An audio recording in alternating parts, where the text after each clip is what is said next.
to Let's Talk on the Real Mafia Mom. So you know what my group is about, right? Yeah, I think I know. You explained it to me that these are moms who are single moms who are mostly raising boys. Exactly, Right, exactly. Boy moms and majority of us in the group are doing it alone. right, So my aim is to help moms on doing this because we see, well, I see that boys are, there's something going on. And I think as mothers, and since most households are led by mothers only, what can we do? They say the hand that rocks the cradle rules the world. And so that's talking about us. So, Baron, right. So tell me a what little bit. I yeah, so what I did the privilege of doing based on the discussion that we had was to put together a presentation that would not necessarily be comprehensive, but it Mm, would give us some kind of a preview into what happens, the dynamics that happens with a mother who is now placed in a position where she's now the person who is dependent on by this child or mhm. children, and more often than not people are traumatized because that's what fear does. Either you fight or you fly. So there is a science behind it, and we're going to talk a little bit about that science this evening. And I'm sure most of the mothers would have an understanding of it. But what we're going to do is dive into the psychology aspect of it and a little bit of what I have experienced by interacting with mothers on a regular basis Mhm. because of the work, the kind of work that I do. So here we go. Okay, well, I'm excited. So tell us, what do you do? I don't know if you're picking up the background noise. Sorry about that. My window is open because it's warm in here. Um, Okay, that's fine. Tell us a Yeah, little bit about yeah, what you what do I and do how did you get is, into this field? well, actually, when I was working in corporate communication with a big company, and Mhm, after leaving that company, I had a psychology background that I did in college, but it was actually a minor. And mhm, what happened is I had an experience, a bitter experience of divorce. And when I mhm, had that experience, I needed to understand what was happening to me, why it happened. I had questions. Of course, not all the questions are going to be answered, because sometimes divorce can be a mystery. But it led mhm. me in, yeah, it led me into diving into psychology a little more, which of course I did a bachelor's degree in the applied psychology. Okay. Then I got certified into family life, and then I got certified into behavioral therapy. All of that can be seen on my website. I think I'd shared it with you. So, and for the past 6, 8 years, I have been interacting every day with clients on the different behavioral issues as it relates to family, as it relates to traumas, as it relates to feeling of suicide, depression, everything. Oh, So, wow. yeah, so Okay, so you're um, computer qualified.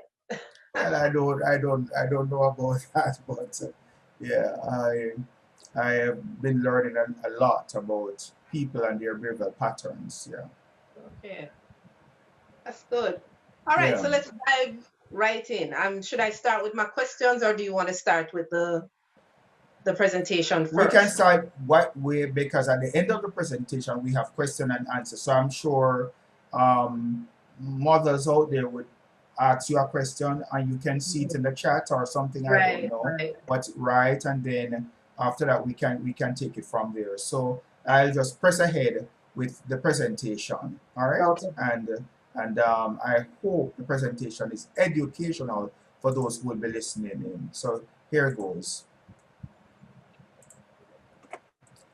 All right. I will just make the screen a little bigger. Um, view. Um, am I? Am I? Okay. Here we go. Here we go. All right. That's it. So let's talk the real mafia mom.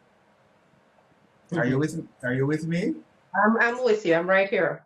Right, and we're going to try and understand the cycle because it is a cycle, and we're just going to press ahead. I'm having a little challenge with moving on. Okay. Oh, is my screen going gray? No, I'm still seeing the blue with the type. Okay. All right. So just give me a little bit. Just give me a little bit here. All right. If you notice, I'm spooling. I'm not even sure why. Uh, this is interesting. I've never seen this before. Never seen this before. But we're having a little challenge here. We want to All right. try So not let to me let have me let. the All right. I think we're good to go now. right. Maybe don't make it full screen because sometimes full screen is a problem. So if you could do it right here, I know you don't want us to see all the controls in the background, but Hmm. do it All from right. here and it might go faster. Okay. All right. So the science of men's behavior after a breakup is what we're going to talk about briefly. Um, let me try this again and see what happens. All right, so we're good to go. So the science of men's behavior after a breakup. A lot of ladies, when when there's a breakup, there's a little bit of confusion because it's not logical. It is not rational. It is not. There is just a mystery about it, and what happens is it put the mind into chaos. So what we're gonna do is talk about the heterosexual relationships. So the foremost study into the differences is how each gender deals with heartbreak comes from researches at Birmingham University. So who pried open the personal lives of 6,000 participants across 96 countries by asking them to rate the emotional pain of their last breakup. So on a scale where 0 was painless and 10 was unbearable, on average, women ranked emotional pain at 6.84, while men reported a slightly lower average of 6.58. Now, we're going to see the relevance of that eventually.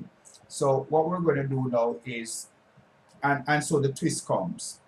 However, when looking at the breakup on a longer time scale, while women are hit harder initially, the study also found that recover more fully, rising from the ashes of the old relationship like a phoenix, albeit one with a fresh haircut, an updated profile picture, and a new subscription to yoga classes. So, conversely, when it comes to how men deal with breakups, the study found that guys never truly experience this type of recovery. Instead, simply carry on with their lives, right? So, this is very important to note. So, it may seem like an irony, but in a case where one gender is stronger than the other emotionally, who do you think is considered the right person to continue to be a consistent force in the life of the children? Now you tell Mhm. me, right?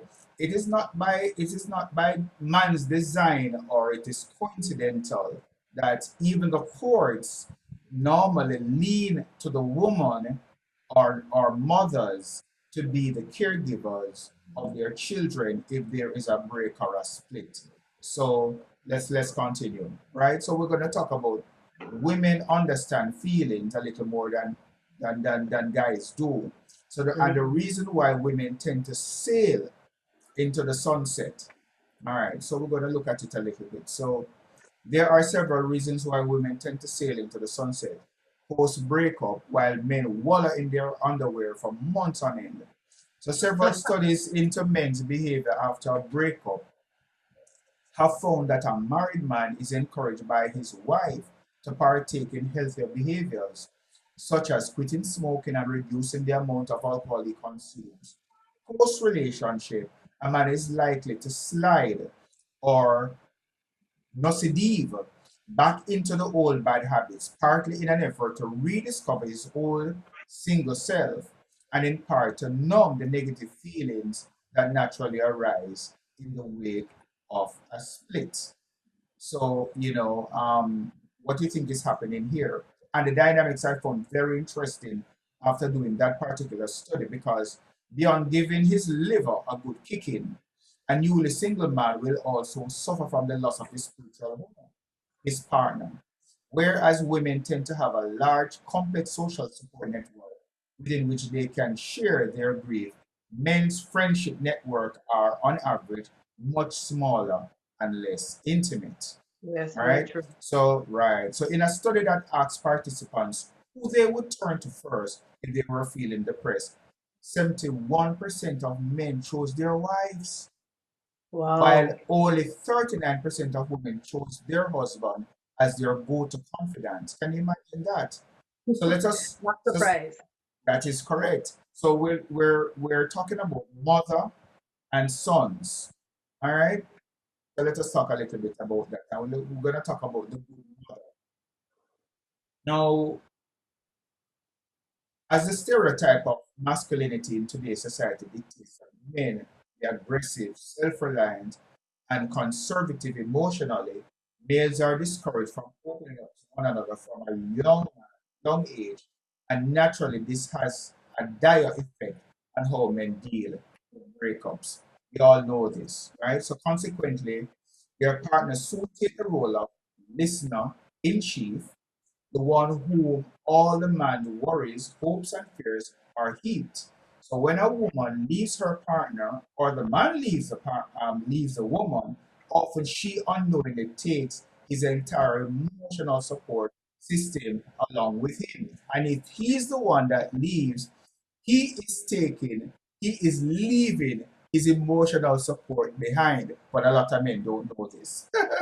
So, what happens when the mother is left alone to raise a child is the question.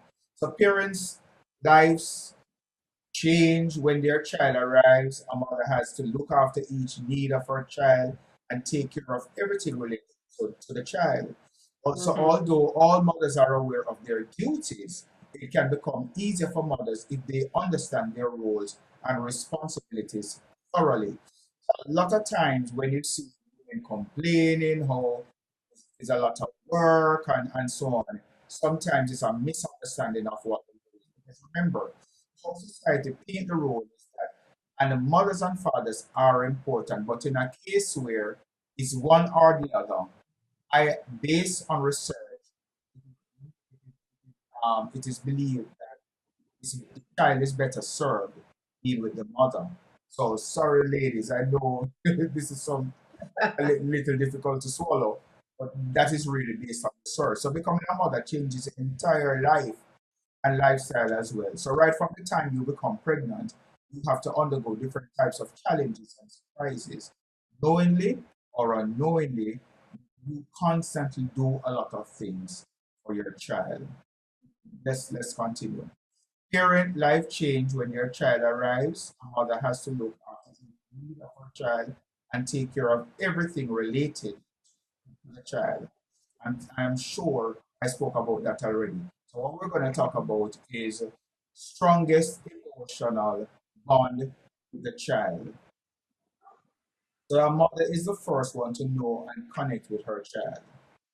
Even after birth, mother is the first caregiver to her children. So the way they interact with child during the early months and years leave a deep impact on a child.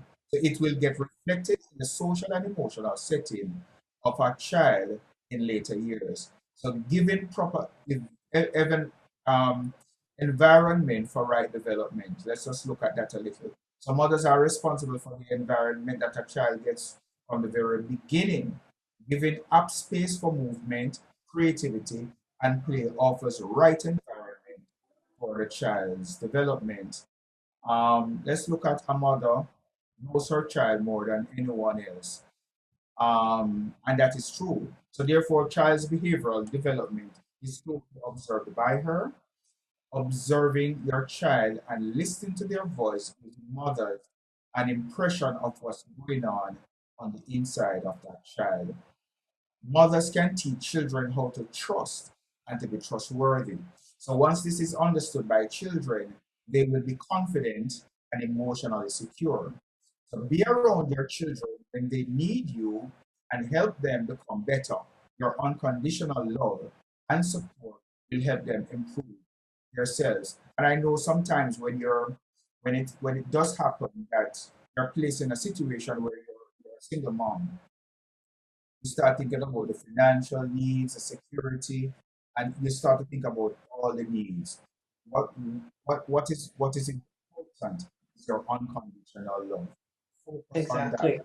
because let me tell you, there's a spiritual entity to all of this, and it can be difficult, but trust me, if you have the right support system, your child is going to be okay, or your children are going to be okay. Sometimes it's just our lack of trust in our universe that causes us to panic when it is that we are left alone. A mother's help for her child learns about the importance of family, as she is backbone of the family and holds everyone together. Have family meals together and encourage your child to spend time with the family members are things that you can focus on. Be kind and loving and caring. So if you are kind, loving, and caring to your child in daily activities, it will automatically teach them to the same kind of person when they grow up. So your behavior towards your child has a lasting impact on their development, not only when they are children, but after they grow up as well. So be thoughtful and sensitive. So when you understand and respond properly, the way your child is thinking, your child will grow up to be a sensitive person. They will be able to understand others' perspective also. They will be very helpful in maintaining relationships. Positive attitude, since a mother is soft and handles things in a positive way, it teaches the child that no matter whether life is tough, it can be handled in a better way. You can Mm. discuss the problems with your children and explain how you are going to tackle it. Because what I find is that we mothers, sometimes we get it a little wrong, where we think that it's a boy pick me, so we need to rough him up Oh, yes. and we need to talk to him hard because I have to Mm-hmm. teach him to deal with the world. And I must tell you that that is certainly the wrong approach because that is not what the world is. The world will give to the child what the child gives to the world. I know it is a very tough principle to swallow, but the principle is actually proven and tried. Role of routine and discipline in life is important. So since a mother helps a child maintain a regular set of pattern in early days, it conveys a message that things can be managed easily and comfortably by following a routine. Hard work. A child learns to work hard from their mother. That is very interesting. On the other hand, your child might see that at the end of the day, you get tired. But if you explain the pleasure and satisfaction that you get from working hard, the right message will be delivered. That's Bear that right. in mind. So here we come now to a very difficult topic that will happen to the mother who is traumatized, the mother who is having it difficult, the mother who is unable to see any kind of positive when it is that she is hurting, she's in pain, she's struggling. There's a pandemic that is on us, and you may have lost your job, some of you, and you're trying to figure out what the next move is going to be. So here we go. Now, the big question is about how to keep from projecting your fears or insecurities onto the kids. So the marriage or relationship is over. You are hurt by an insensitive man who was probably brought up in an insensitive home. My fears are real, is what you are saying. And so of course they are. And if you feel like the world is falling from under you, it is okay. Because what we're talking about is grief, especially when things have gone AWOL. The in-laws are not supportive. He disappears, leaving you with children with little or no income at all. You have seen hunger before. You have felt rejection before, and now you grieve anger, denial, and now we're into shock. I know my fears have a lot to do with my memories of my past. So, with little or no support, how am I going to handle the fear? So, parents, mothers, I talk to you specifically who view the world as some me versus them, or perpetrator versus victim. So everything is me, or poor him, or poor them. And there is this unusual, some kind of bad guy involved in the story. So let's watch this tendency in yourself, where you feel that the world is against you, especially when you're going through anger. And when you're going through the anger, what will happen is majority of the times you will project that anger on the child, but that is a dangerous thing to do. So the, the advice is don't tell stories where someone was rude or thoughtless and hurt your feelings. Don't focus on the negative in your own daily interactions. Don't let your kids hear you say that your ex is mean, silly, and a bad parent, even if the man is. That your mom friend apparently has better things to do than return your call to him if he tries to reach out or whatever it is. Because we tend to project these feelings on our children because they are there, but they will never understand. And you are probably saying, okay, then I need to expose them to the reality of what is going on. It doesn't form the reality for them. What it does is contribute to their ambivalence, their different attachment styles. And we can talk about, you can ask me questions on that as we go along. I had a brief talk with Frano, and I explained to her what that was about. So we can dive into to that later on. So if you're running late, don't allow yourself to have an expression on your face like it is the apocalypse. Um, Same if someone offends or upset you, look for the best in everything, in everyone, in every situation, and let your kids hear you do it. It will not take long before this becomes your default way to view the world, and then you will start seeing less hurt and rejection around every corner for your kids and for yourself. Ultimately, a negative attitude can shape how a child sees herself or himself and the world around them. But as parents, there's plenty we can do to help our children develop a more positive attitude about themselves and their world. So, to sum up, change your worldview so it's more positive, give the benefit of the doubt to everyone, and don't ever place your children in a victim or lonely, rejected people role. Good luck and thanks for the questions that are about to come. So let us go into our question and answer. I'm going to get away from the PowerPoint, and I'm going to make myself back live on the platform. So I hope you got some insight into the dynamics of breakup and what it does, how you women are at an advantage because of how you socialize with each other. Um, and because I mean, if you leave these kids with the man, and I tell you something, we have discovered that when men and women are together in a chaotic relationship, it has um, adverse effects on the children. Mhm. It's better the parents are separated and peaceful than together and there is chaos because it produces children who are what we call their attachment style is normally very dismissive. The Mhm. attachment style can be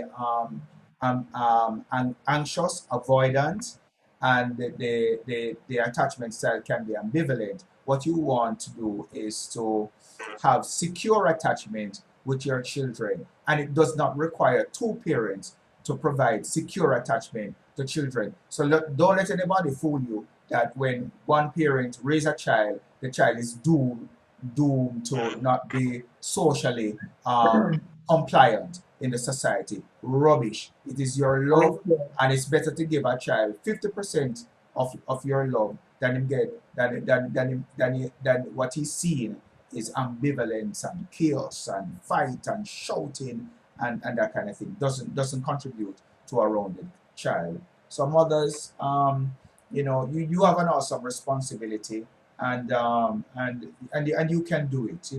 All you have to do is to tell yourself intrinsically that I can, and there are support systems all around that can assist you with the process. It's just that sometimes when these things happen, we feel so alone, and because we feel ashamed, we're afraid to reach out and ask for help. There's no shame in being a single mom. There's nothing that this the But does that happen motherhood again? single. Does that still happen though, Baron? Because nowadays it's almost like a badge of Oh, honor. oh, oh I'm a yes. single mom. Oh yes, because the church is still very Oh, well, we know in the church. very dominant into the lives of people and society and so on. So because the church does get it wrong. I remember when I was a lad attending church, and a young lady would get pregnant, how they would treat her, and those images back in the days have not left my mind, and Mhm. unfortunately,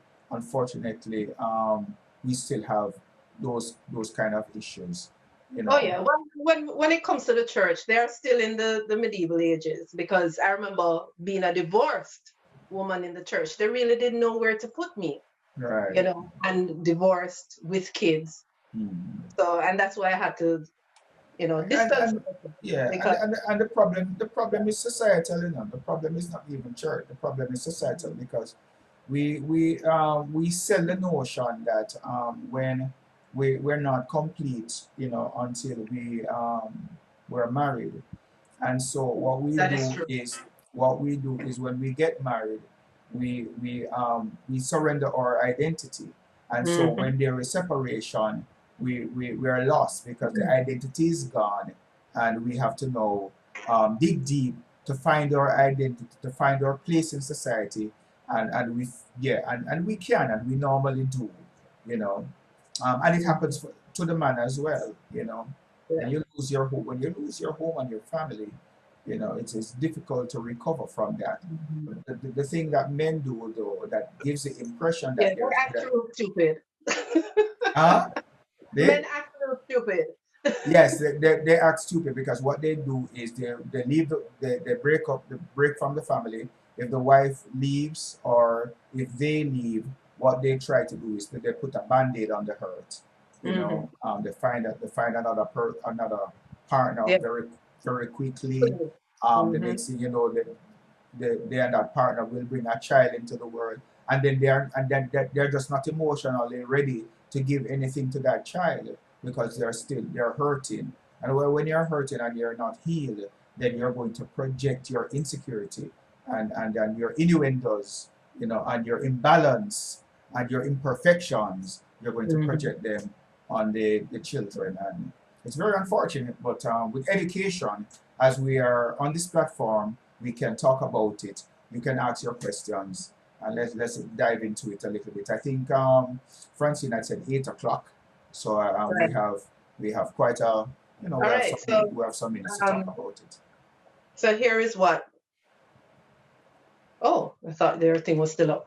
So break down for me, Baron, the stages because as you know, there are mostly single mothers in here, and some of us have been through some devastating experiences with our exes.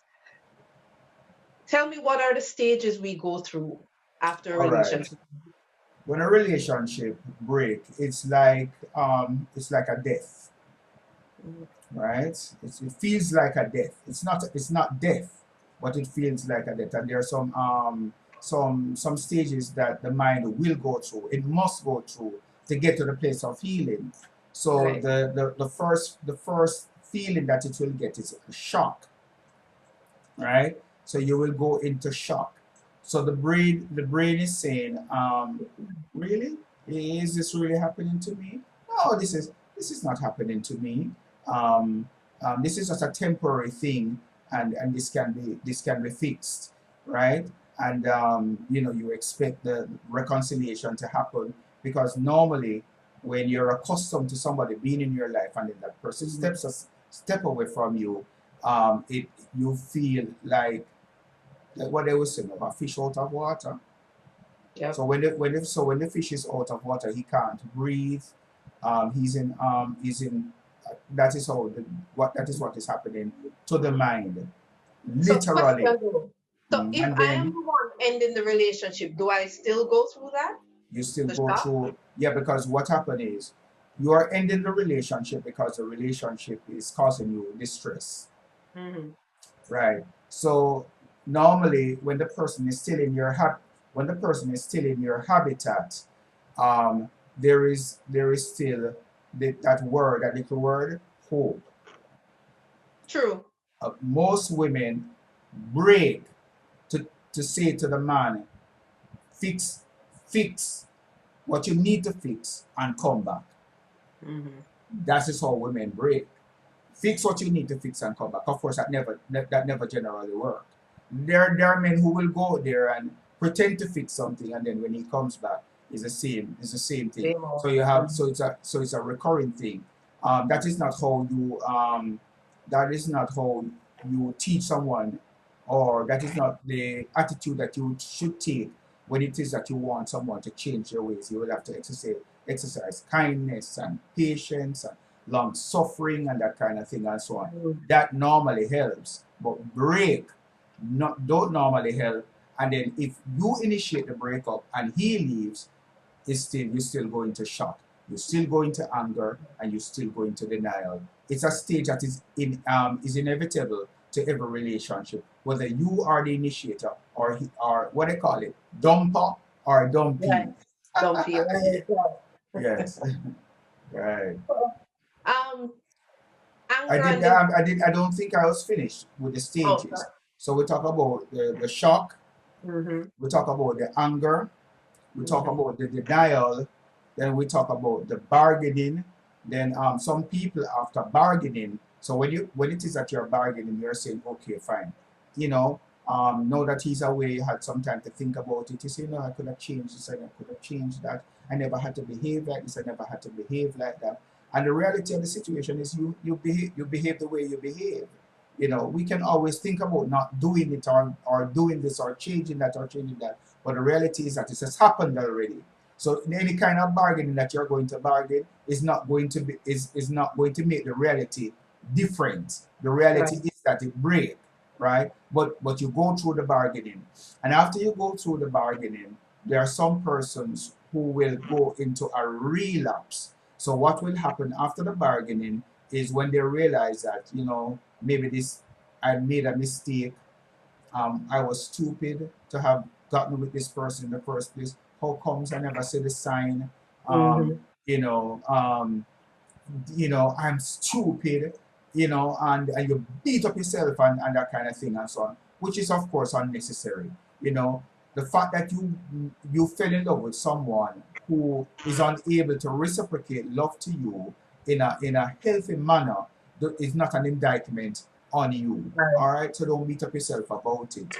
And so some people go into a relapse after the bargaining period, and after they go through the relapse, once they come out of the relapse, normally they're on their way to healing. Some people just never heal.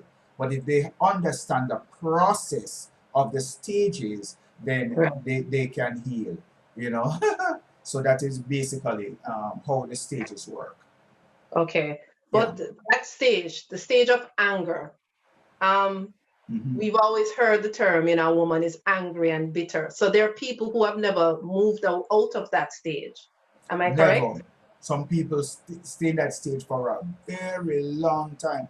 All when them old and them bend and them walking with stick, and you talk to them about that ex, them going tell you, that him, and them what, and them him could have dead for all I care and that kind of thing, and they keep all that venom inside. And if you keep that venom inside, you can't give to your children. You can't give to another partner. You can't give to your relatives and friends because you have the venom inside. An intimate relationship is very psychologically damaged damaging if you can't forgive, that individual, and move on to a more healthy experience. I want you to break down because I think the word forgive, a lot of people have especially if you're coming from a religious background, the idea of forgive is I to know. release and to reinstate and all of that. But I've Yeah. learned that that's not it, because No, that's not it at all. That's not it at explain all. to us what to But because forgive the person. where I learned that forgiveness thing from Rain Uh, States in church. Exactly. That's why I say Right. they have a religious But background. And that is but the hard. forgiveness forgiveness is just saying that, okay, um this person is human, um the person is broken, and I was a part of the person's life. The person did something that was hurt you, and you Mhm. can say to the person, um I forgive you. Forgiveness means, I understand the situation. It doesn't necessarily mean that you are agreeing that what the person did is right, or you're Exactly. saying it is okay for them to do it, or you are accepting their behavior. You're just saying that I understand the cycle of the situation, and I forgive the situation because you are human. Because a lot of times when people do evil things to another person, is not Hmm. based on anything having to do with the person, is what is Exactly. happening inside of them. So you forgive them, and release yourself for healthy healing, and a better life. Let them stay in them sin and them issues. You forgive them Right. and release them, and you can be happy, and you can contribute to your environment in a happy and a healthy way. That's what Yeah. forgiveness is about. You. And that's what was important for me, to exercise forgiveness, Right. understanding the situation, understanding his issues, and Right. recognizing it as his issues, Right. understanding that, unfortunately, he has those issues because of his own background. And I think Right. that's why I insisted that I don't want the same thing to happen to my boys, because Right. realizing that his issues were coming from his mother, and Right. it's just a vicious cycle. So, Yes. understanding all of that, it gave me the opportunity to say, you know what? I can't even be angry at you anymore. I actually pity you. I feel sorry for you, because the type of love and connection I had in my own family, he didn't have that. So I actually started feeling sorry for him, and in doing that, it helped me to To let heal. go. Mm-hmm. And to, And to because as I heal. said, without being able to let go and forgive, you cannot heal. Can't move So, on. Can't move on at all. And a lot of times too, you can't give to the child, your boys. You ah, can't you can't give to them what you need to give to them, exactly. because you're holding on to all this anger. What I think is the hard part for mothers is they feel like hypocrites when they're telling the boys, oh, your father is wonderful, and Yeah. he's the best thing since sliced bread. So And no, you don't and you lie. know and you know that he's not. But you don't have to tell the You don't have child, to lie. you don't have to tell the child you don't have to tell the child anything negative about the father, and you don't even have to tell him anything positive about the Positive. father. Thank You you. can you can just remind the child that he's your father, and if it is that he's not doing anything for the child and so on, you probably can say, well, daddy's having a challenge. Leave it Mhm. right there, because it's a challenge that he's having. Why he's not contributing to his children's life? It That is what. can be any man who don't support their children in a reasonable way, whether them broke pocket or not, if they can't make a contribution to their child's life, he has a challenge. Exactly. And the Say to the child contribution that he could has a be challenge. physically, Yeah. physically, if he's having a challenge financially, then give of himself physically. Right. And And if there's a you're growing, if you grow your children in a loving and sensitive way, and they become adults, they're going to be reasonable enough to say, oh, oh, and they will figure it out. They will Exactly. figure it out. You don't have to figure it out for them. Children aren't stupid. By the age of 7, we have discovered that children can process feelings. Because Mm-hmm. remember, from the age of 1 to 5 is when children develop an attachment style. When them pass that attachment style issue, once the issue is developed, it is going to be difficult to break the cycle of the attachment. So you don't have to be telling the child who the father is and your what is pooper, and you don't need to do that, because all that is Exactly. going to do is mess your children up. Exactly. Thank you so much for that, because that's something I say all the time and try to really enforce. It's not our job to No, tell our children anything about our father or about no. their father.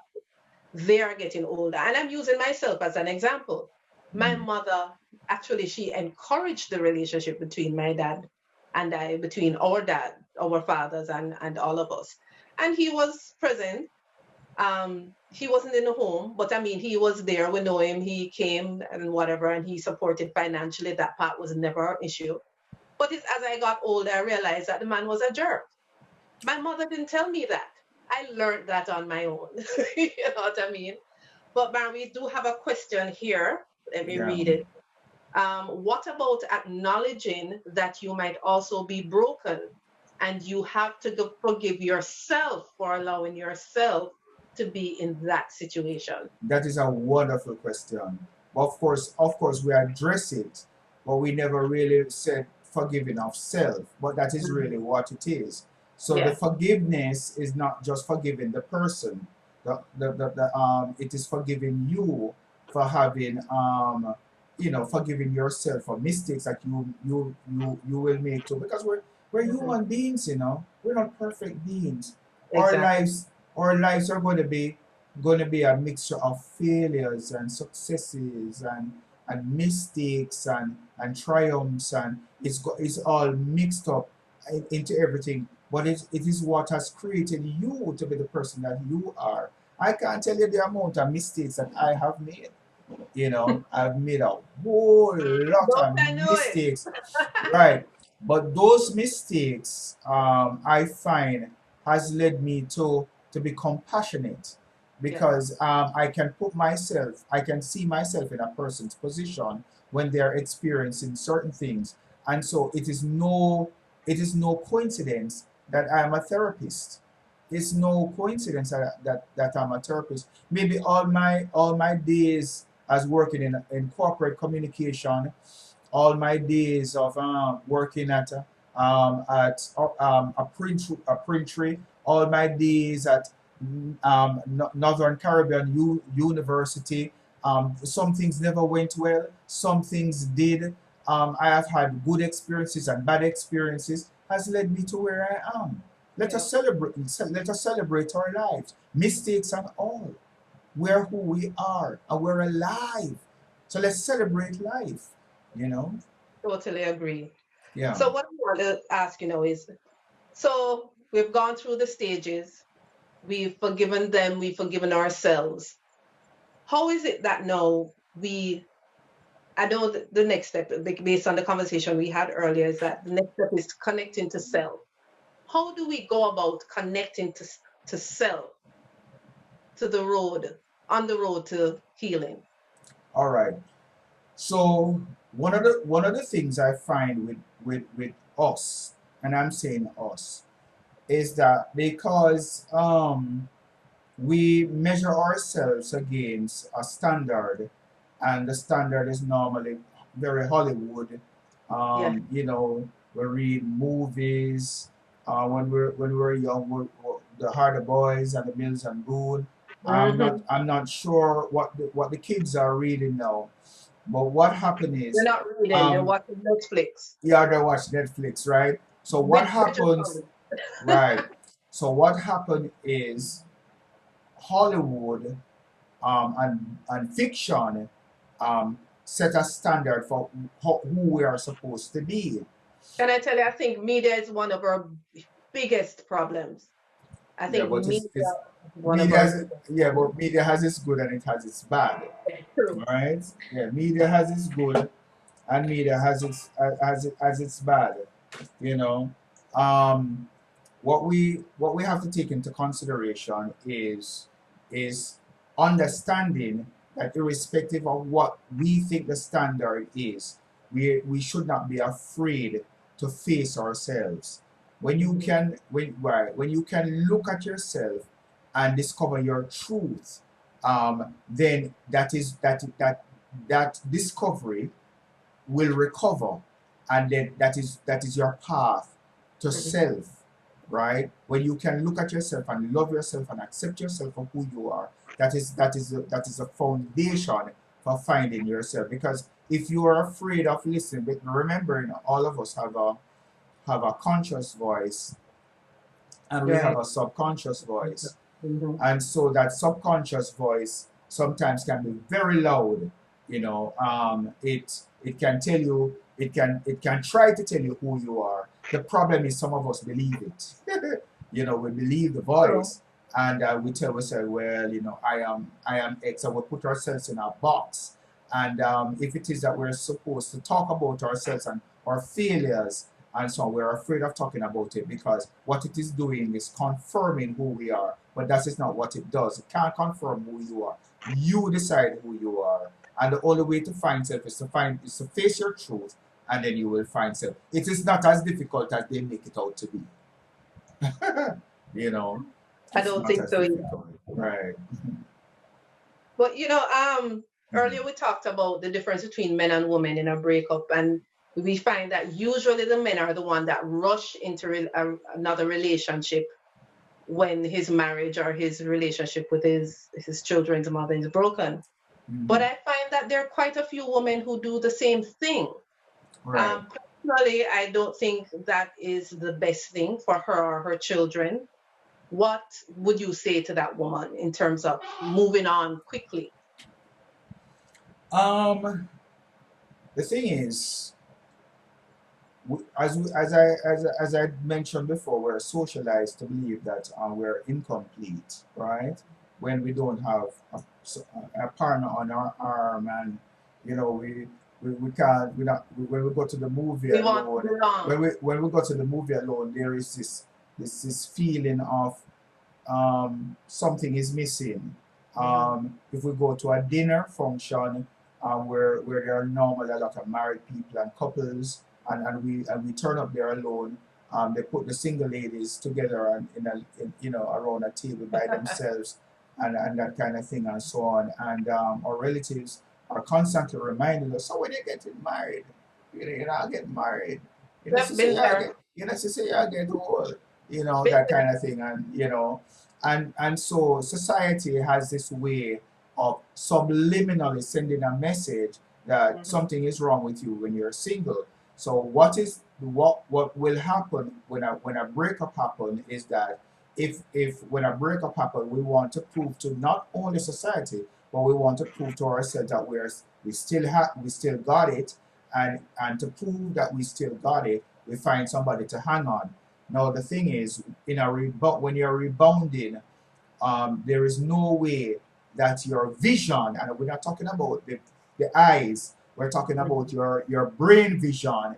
Your brain vision is not able to break it down and say, oh, well, he has this quality and that quality and that quality. You just want to say a quality or a two that you like, and you just latch on to that. And when And you want latch to on call it to it, opposite from the partner that we just parted with too. and you want to stay as far as possible from the other partner. So if in brown, you want one black man, and if him Mhm. did tall, you want one short man, and if him did loud and bossy, you want one quiet, sensitive man who sit down Mhm. and listen to your problems. And a lot of these men, they will sit down and listen to your problem, but some of them just want one little something now when they get it there on that. Very true. Yeah. It's funny you said that we're trying to find someone to prove. I've seen where they get attached to someone else to prove to the ex-partner that see, nothing wrong with me.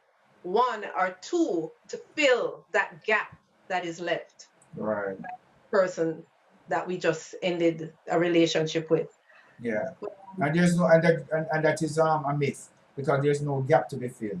No. Exactly. We're Right. whole all by ourselves. We're whole, yeah. All right, I have another question here. Those are Uh, questions coming from the folks or you? no man, from the group. When you see Oh, me looking oh. down and reading, because I'm looking at the questions they're posting. So Okay. Excellent. how does a mother communicate effectively with a father whose hate still remains after 6 years of a breakup without being drained mentally? Um, he's holding on to anger. Mm-hmm. It's probably the only thing that he knows. Yep. You are holding on to love. Mm-hmm. You are holding on to peace. You are holding on to something positive, because you know that that is best for you and everybody involved. Yeah. And Especially and the so, children. uh, and, Especially es- the children. and especially the children. What is unfortunate about situations like those, and I have them to deal with every day. What is unfortunate about that is that you cannot do it for him. You can't help him at all. Exactly.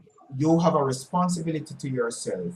You're going to be consistent with your responsibility because Yep.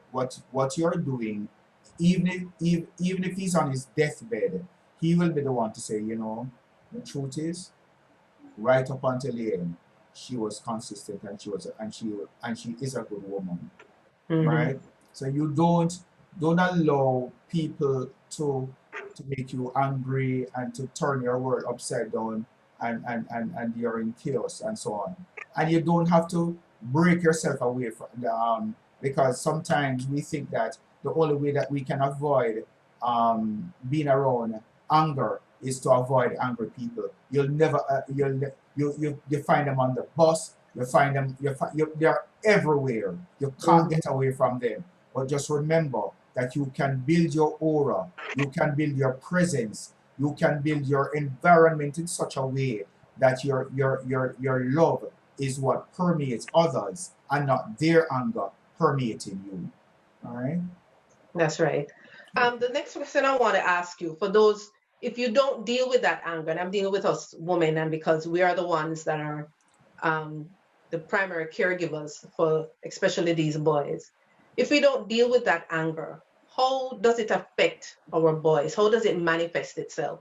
Because I remember you said to me, um, it was dealing with the stages, denial. People think they've moved on but what they've actually done is just deny everything and sweep it under the rug. When they're truly angry, they don't want to admit it. Sometimes they don't even realize it themselves. So how Mhm. can we recognize the anger in ourselves? That's Once you one. record, yeah. Once you record. Oh, sorry. How does Go it ahead. affect? No, it's two parts. How can we recognize the anger in ourselves? And knowing that it affects our boys, how do we see that manifesting in our boys? So even if we don't recognize it ourselves, what can we look at our children and see to say, whoa, let me really look at me? All right. Now, a lot of people we normally talk about anger in like anger is a negative emotion. Hmm. So let's look at anger not like a negative emotion, but just look at it as an emotion, Hmm. right? So part of being human is to experience bliss, is to experience love, is to experience disappointment, is to experience anger, is to experience denial, is to experience shock, is to experience trauma, is to experience urges, is to express ourselves. So we express ourselves differently.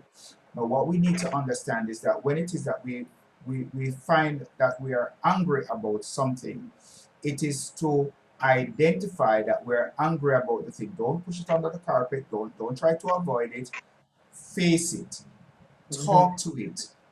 um, have a conversation about it. The conversation which you can have the conversation with yourself. You can have the conversation with a confidant. You can have a conversation with a therapist. There are so many different ways that you can deal with anger. You can go for a walk. You can go into the gym and you can build up these what they call endomorphs, you know, Mhm. and when you build up, you feel the happy feeling after you do some exercise and so on. But there are several ways in dealing with anger. But the worst way to deal with anger is to project the anger, because Yeah. projecting the anger doesn't fix the anger, Mhm.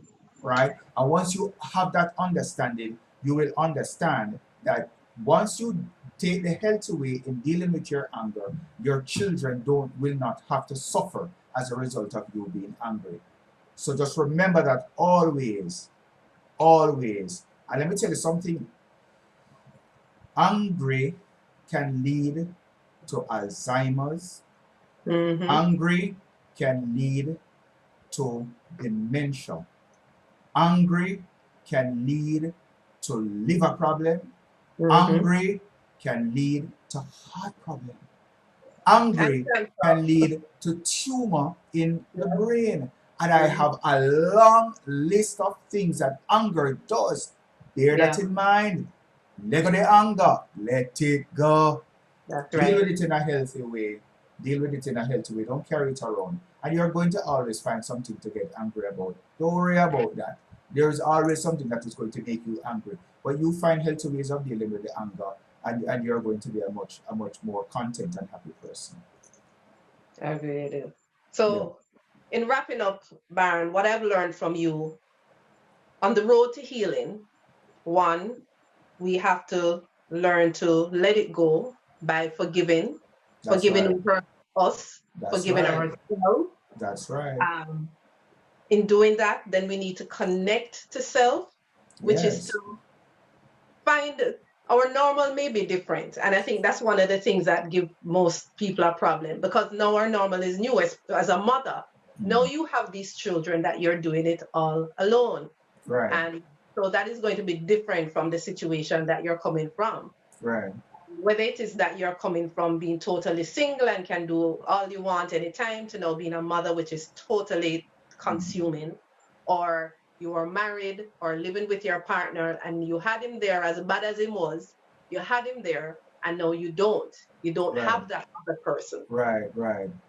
So But connect. remember, don't forget though that we are conditioned to be negative when these things happen. And so when if you tell yourself that I can't deal with this, you're not going Mhm. to deal with it. But if you tell yourself that okay, this is my reality, I'm going to have to face it, you will face it. True. Because all the tools that will assist you in dealing with it, they are all out there. There's a song that says, "The answer, my friend, is a flowing in the wind. The answer is floating in the wind." It's Mhm. all out there, all That's out right. there. Social media. Sometimes you just need to go outside in a quiet place and just Mhm. listen to what is going on in your head, and believe me, you'd be surprised of the amount of answers that are right there inside of you. Yeah.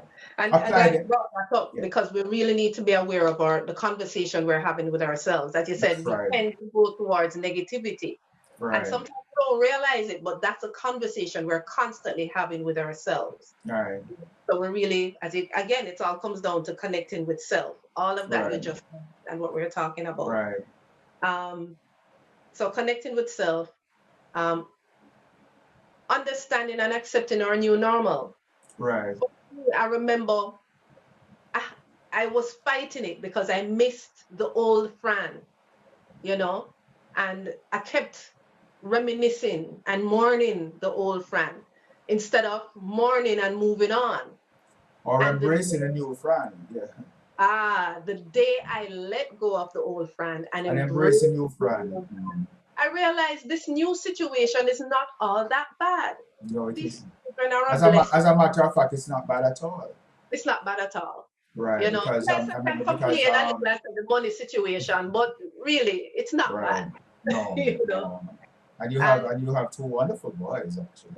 awesome kids. You know, them Yeah. drive me up the wall. I love them to death, and we have lots of fun and laughs inside here. There you go. Um, and that was the main thing, getting to the point where I enjoyed my kids, because I realized a lot of single mother we're so bombarded with everything, They can't everything is enjoy, yeah, they can't enjoy the yeah, things. But if it is that they're not enjoying their own experience, how it is that they can enjoy what it is, what's happening around them, exactly. So right, so the finding of self is very important. Yes. Yes, and just accepting that new normal and embracing it. It's a different side of you. I looked at it as an adventure. Getting to know this new me. There's a saying that you didn't know um, sometimes you don't know how strong you are. Your women are like tea bags. You never know how strong you are until you're added to hot water. And that was my experience. Wonder, Um, yes. Mhm.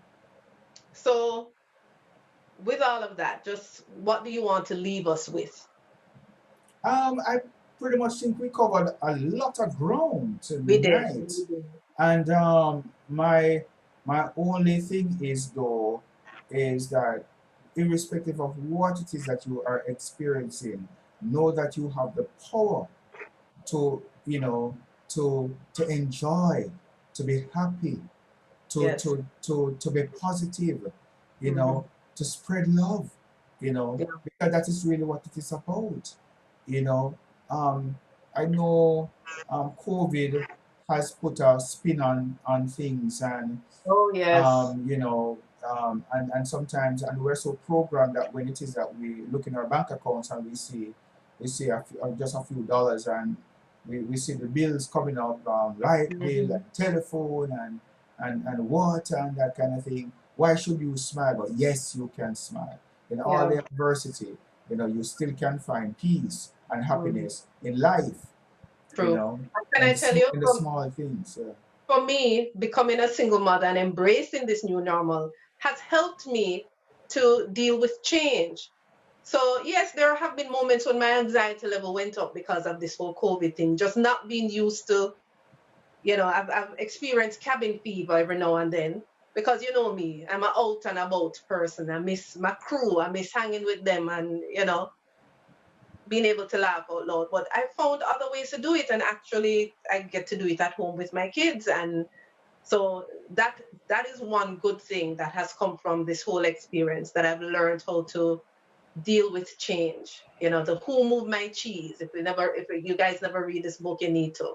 So it Yeah. was a Who Moved My Cheese experience. I actually got the book, and the boys and I read it when the whole COVID and lockdown thing on online school. I got that book and we all read it. So Baron, I want to hold on. Let me see if there's another question before we. Oh, she was just saying, my dad would say, you must have access to water to have a bill.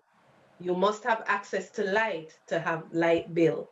You get what you're saying? It's Exactly. to worry Because about the they're looking at the positive right. yeah, So because you're worrying right. about the bills. Be grateful that you have a bill. It means you have light and water and cable That's and that's whatever. right. Very true. Very Wonderful, true. wonderful, wonderful, wonderful. Gratitude Nice, is a nice spin to end yes, yes. end the There's something I read conversation. Yes. once, and I'm going to put it in the group, guys. There's something I read once, and I do it every now and then. Sometimes when I'm getting really frustrated at my boys, them not wash the dishes, them leave dirty clothes all over the place, them this, them that. And I read this thing once and I started doing it. So when I see the sink full of dishes and I really want to get upset, I'm like, come on, wash the dishes.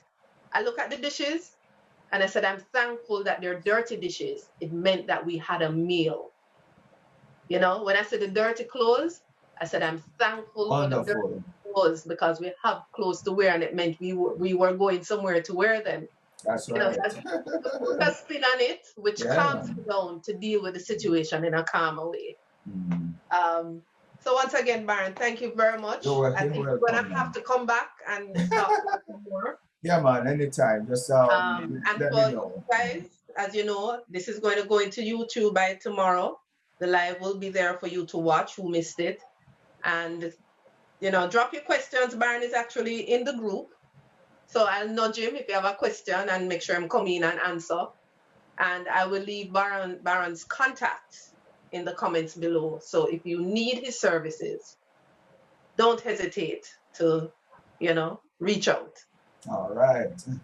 All right. Yeah, it was You guys, okay. All and we're right. gone.